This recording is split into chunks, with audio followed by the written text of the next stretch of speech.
Yep. Okay, baby. You can just go out the front door.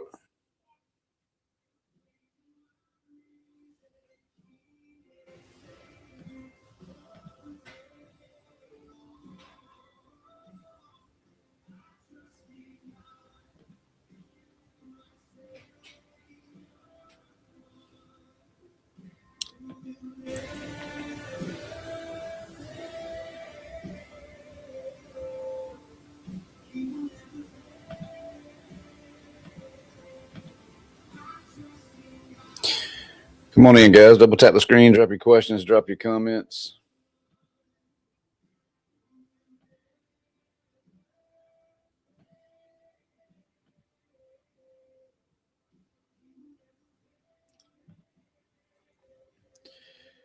Good morning, good morning, good morning. Let me grab my glasses.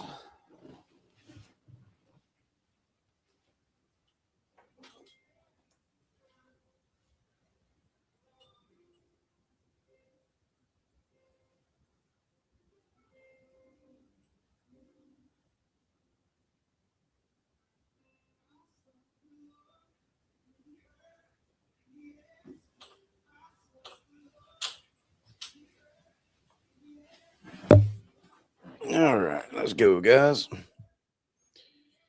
Let's get the conversation started this morning. Every day is a new opportunity. Facts. Facebook, what's going on, guys? Good morning, good morning, good morning. TikTok, y'all double tap the screen. If you guys are new here, my name is Scott. I'm a certified Christian divorce recovery coach, and I help people heal from narcissistic and toxic relationships every single week.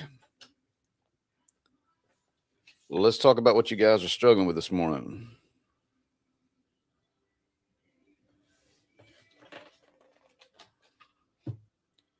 Good morning, good morning, good morning.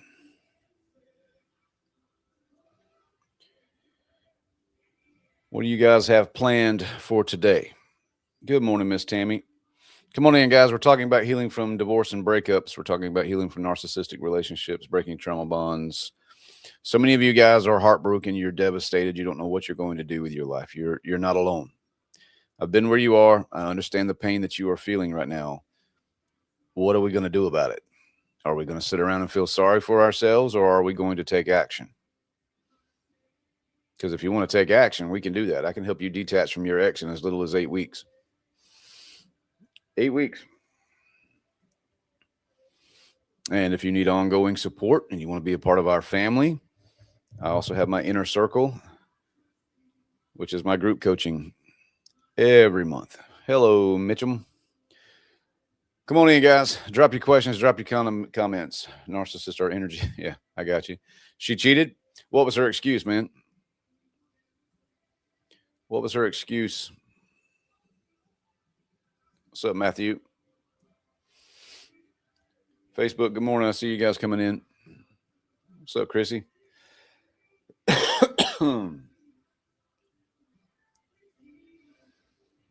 What are you guys struggling with the most today? Appreciate the follows, guys.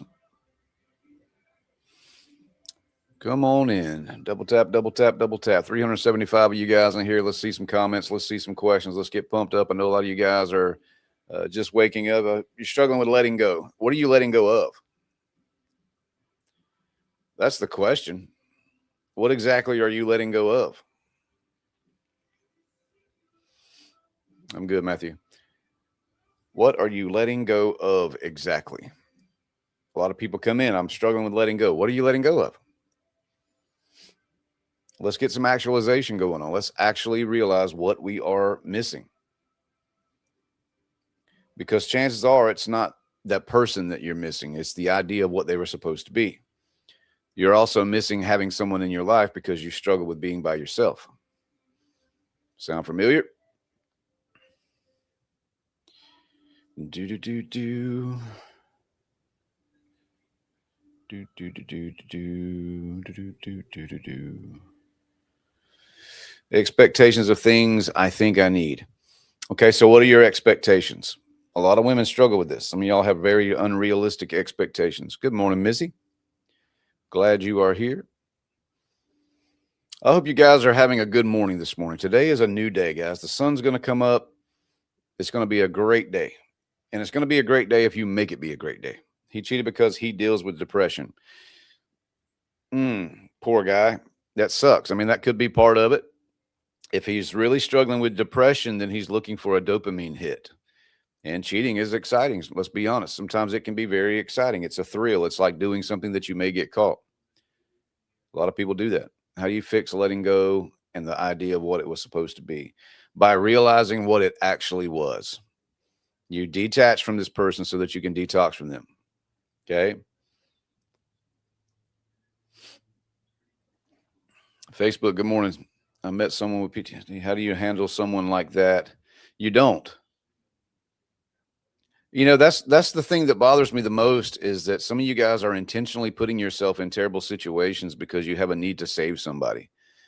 These people come in as victims, and you want to step in and save these people. Stop doing that. There's too many healthy people out here for you to have to do that.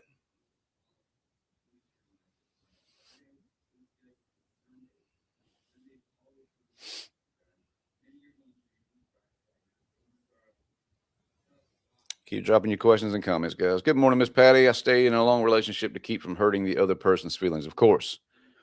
So you have to ask yourself, did I really want to do the things that I had to do to keep this person, or was I just not wanting to disappoint them? Because if you were just not wanting to disappoint them, that's called codependency.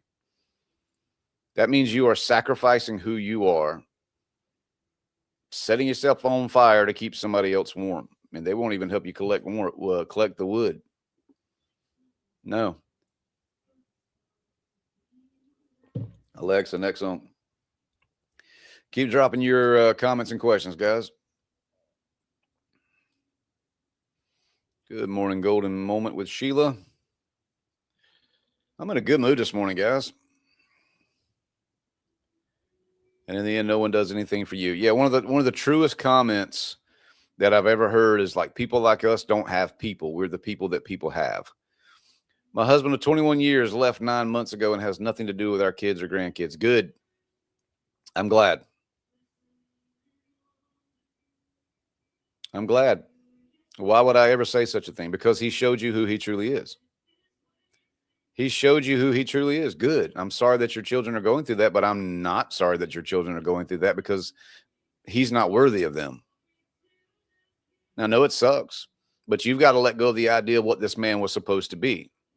He showed you who he is. He showed you what was more important in his life. Yeah, I can't answer that, original. Good morning, Miss Michelle. Free will? I don't believe we have free will. I believe that we are free within the chains of whoever it is that we serve. I have never cried so much with someone. How do I let go? Well, you got to detach from them first, and I can show you how to do that. And then you have to detox from that.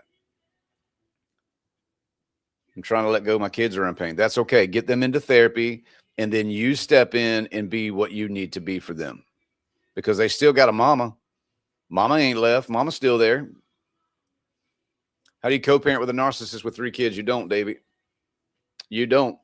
You will never be able to co-parent with a narcissist. You can parallel parent with this narcissist, which means you're going to do things the way that you want them to be done at your house. You're going to set the bedtimes, dress them for school, feed them what you want to feed them, and all those things. And she's going to do something completely different. Because here's why. You literally can buy these kids brand new clothes, send them to school, fix their hair, and she's going to be like, why'd you send them to school in that? Do you even care about the way they look? You can say bedtime's at 8 o'clock. She's going to let them stay up till 11. You'll never co-parent with someone who is completely unagreeable and thinks it's all about them. Alexa, next song. Come on in, guys. If you guys are new here, my name is Scott. I'm a certified Christian divorce recovery coach, and I can coach you through all of these things that you are facing. I help people heal from divorce and breakups every single day. Over 700 coaching clients, almost 1 million followers across all platforms. This is what we do all day. TJ, what's up? One who has been through it knows it. Respect. Yeah, man. What's up? Beautiful life. Appreciate the follows, guys. You got an opportunity now to ask me give me some information about what you're struggling with. Okay. You do not have to stay stuck. Just because you have children with someone who's toxic doesn't mean that you don't have the ability to take your power back. I can give you all kinds of tools to help you with that. He believes we shouldn't talk about the past. The past is the past. Doesn't want to talk about what his words that hurt and wounded me. He says it's all forgiven, move on. Is it? Because clearly, if you still want to talk about it, it isn't healed. What exactly did he do, and what has he done different to fix it? Alexa, next song. And it is up to me to decide what that looks like. What do you mean? Give me some context. What's up, Stella? Appreciate the help.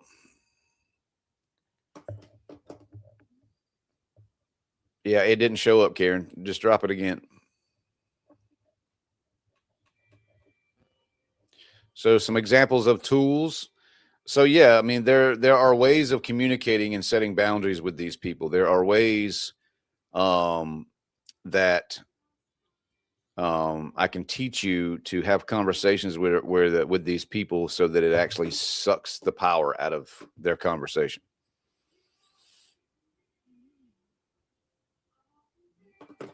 Give me 1 second, guys.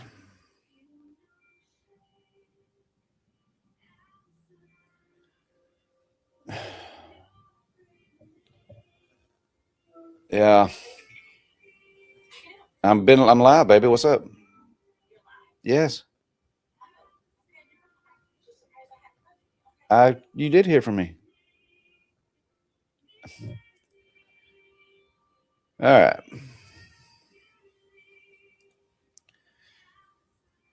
Keep dropping your comments and questions, guys. I'm in the starts divorce with a belittling alcoholic and always thinks he's the victim, of course. And that's what it's going to be. That's never going to be any different. That's your life.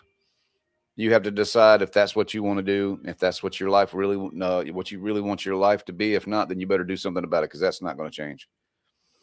That's not going to be any different. Corey, I didn't mean to hang up on you. Anyone married to someone with anti-personality disorder, it's been hell breaking free of him. It's tough because you keep trying to make them be who you need them to be, and they're never going to be that.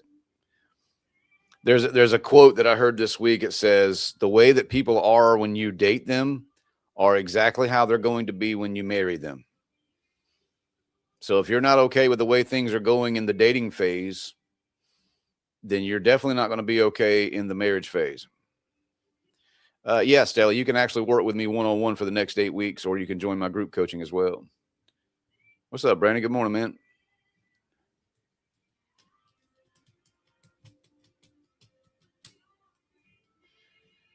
Let's go, guys. Keep dropping your questions and comments. All of you guys that are wanting to work with me one-on-one, the first step would be to do a breakthrough call with me. It's a 30-minute conversation so that I can get some history from you, figure out what your biggest struggles are, and see if you're a good fit for the program. If you are a good fit for the program, I've got 2 different options. I've got a weekly group coaching on Sunday nights, and I also have a private VIP one-on-one coaching program, which also includes 7 days a week, unlimited text and phone call support with me. Mine was a wonderful person when we were dating, and after a paper was found, he changed. What do you mean after a paper was found?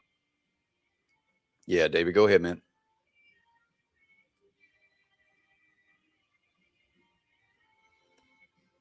After the paper was signed, he changed. So, like being married, he changed?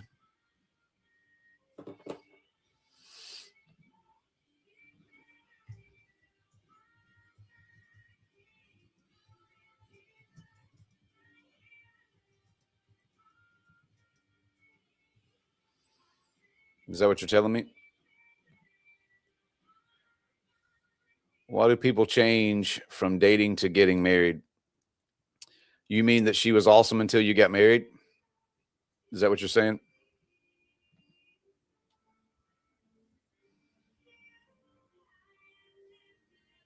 That's why I'm not married. I get it.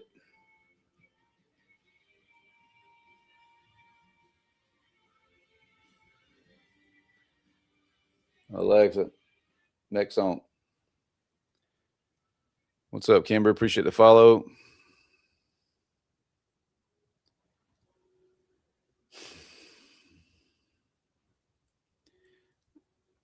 That's how your husband was?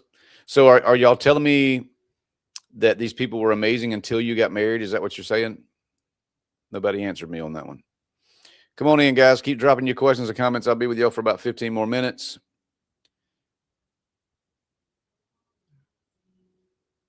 Yeah, it was like a blink of an eye. Yeah, well, you got to realize these narcissistic people, if they're one way before you get married, and as soon as you get married, they just flip a script, it's because their mask fell off.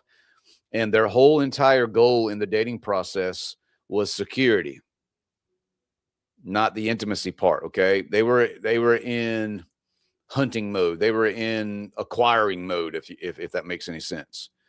They'll come in charming, attentive, be everything that you ever wanted them to be. You're going to think, holy crap, because they like to do all the things that you like to do. The sex is incredible. All the things are amazing. They're so focused on the future, right? And once they get it locked in, they don't have to perform anymore. The mission has been achieved.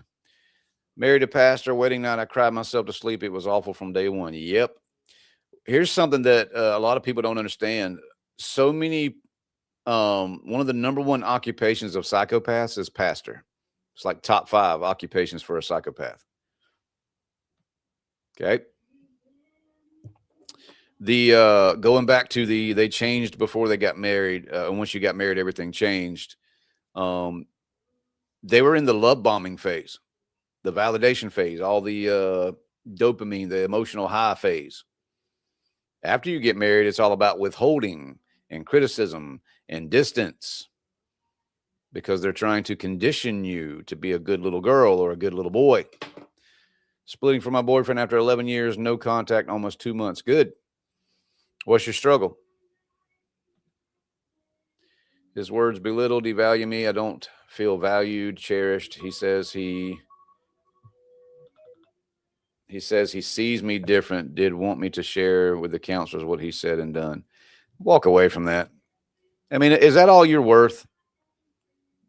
I mean, I don't know if you guys have been here before. I'm pretty direct. Is that all you are worth, ma'am? Or do you just want to, do you actually want to change this, or do you want to complain about it? I'm not being ugly. I'm being direct. Do you actually want to change something about this, or are you just complaining and looking for some sympathy? Very direct. There's a huge difference, because if you truly want to change it, you're going to do whatever it takes to change it. I don't care how hard it is. Everybody says it's easier said than done. Everything is easier said than done. Everything is easier said than done. The real question is, what are you going to do about it? What can I expect from the one-time call? Good question, Rick. So in my breakthrough call, this is where I gather information from you. You tell me what you're wanting to accomplish. You tell me what your biggest struggle is. And then I'm going to give you a plan to get you out of that. Okay. I've got several different options to help you. I don't have like cookie cutter coaching, guys. All of my coaching is custom tailored to meet you wherever it is that you are. Okay. And if I'm not a good fit, I'm going to tell you. Dating after a divorce is so weird. Dating period is weird. You know why it's so weird? Because you've lost your identity. Plus, if you've gotten older, let's be honest, nobody wants to get out here and start over again and try to figure out what your favorite color is and what foods, and how, if you make noises when you sleep. And who cares about all that? That sucks. It's stupid. I'll tell you another biggest trigger that I see in that is that when you're married, that part of your life is supposed to be figured out. Cool, I'm married. I got my teammate now. Now we can attack the world together and deal with all this other crap. It doesn't always end up like that. He was my future and my plan, I believe.